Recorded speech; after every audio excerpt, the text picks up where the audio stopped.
I'm gonna start it off with a story, with the first story that Oh I man, met. you've been telling this story for fucking 50 years, bro.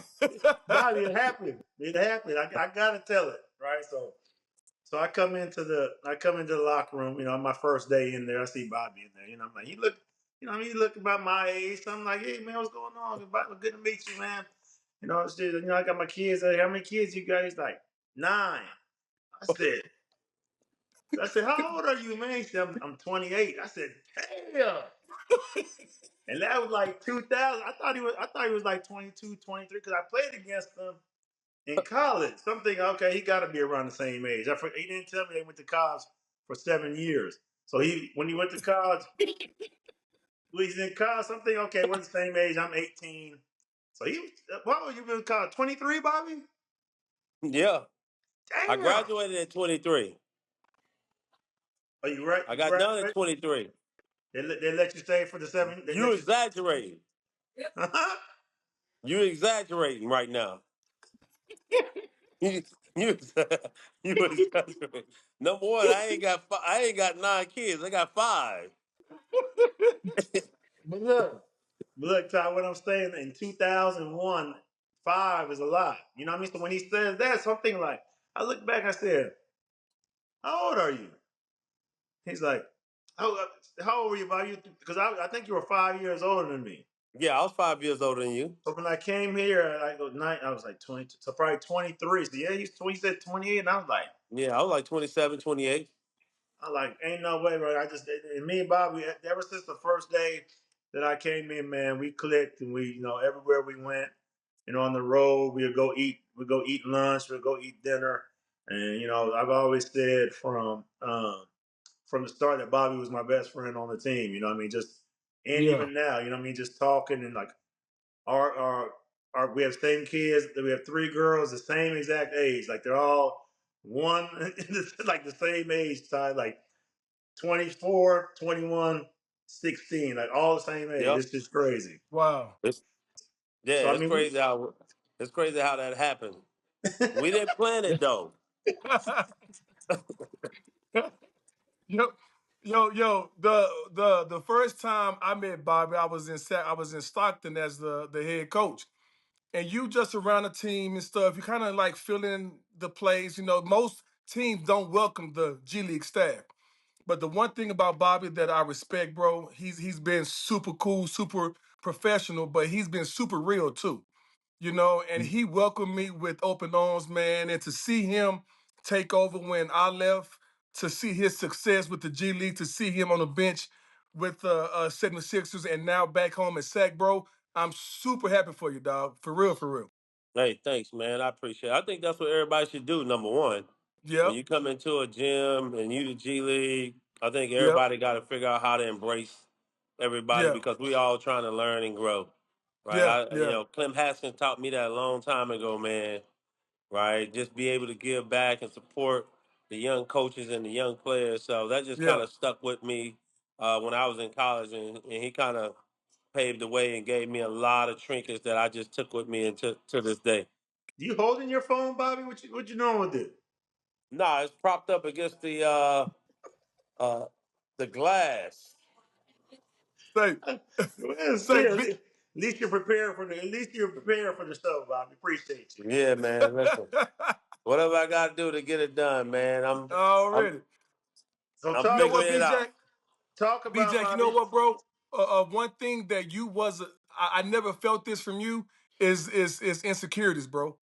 Oh Like yeah, you were super confident in what you did and who you are, and that's not common at the NBA level with coaches, bro. Like you were so willing to help or just be you, man. Like talk about your journey, bro. man. I think that you make a great point, Ty, because like coming into this league and you're trying to be a coach, so many coaches are standoff, Yep. and they are scared that you're going to take their job. Mm-hmm. But for me, right, again, like Clem Haskins gave me some trinkets and was like you have a voice, you have a vision, you got leadership. Whenever you can lead and take people along with you, that just stuck with me, man. And so Yeah. whether I'm in a G whether I'm here with the Yep. Kings, whether I'm in Philadelphia.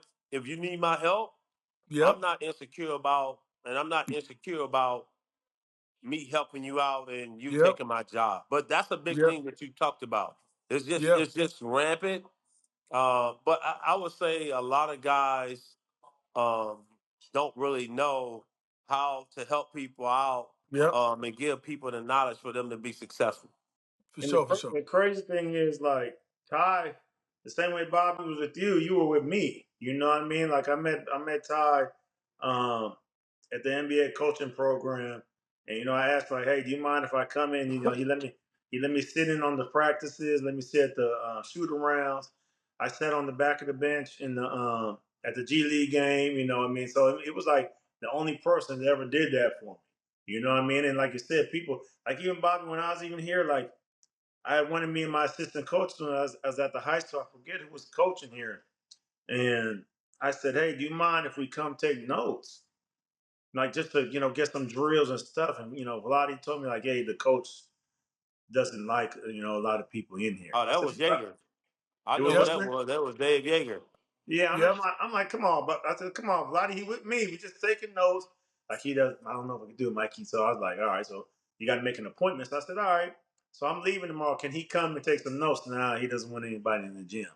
You know what I mean? Just for the fact, just being from Sacramento, it was kind of like I don't want to say a slap in the face, but like, come on, man. Like we're just trying to get better, like you said, get better Yeah. and move along. And there's only certain people that will help you.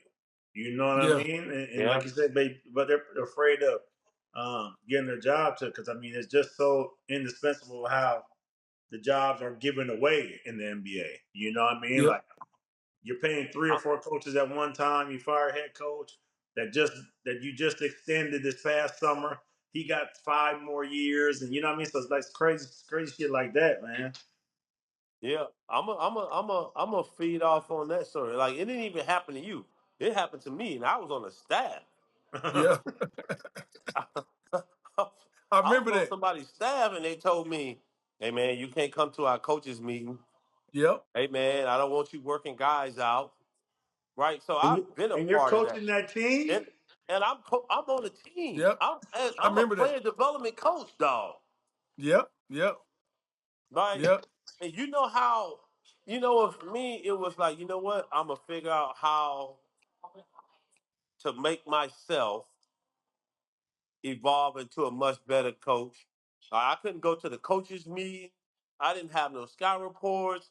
I didn't have a say so. Like I couldn't Yep. work out with guys. It was like, So hey, what they have you you stay, doing? bro. I was just floating. Yep. I was literally floating, and then as I'm floating, God, and I'm the only NBA guy on the staff. Hmm. Yeah. And so guys just start to gravitate to me because as an NBA player, you know how to work guys out, you know the game.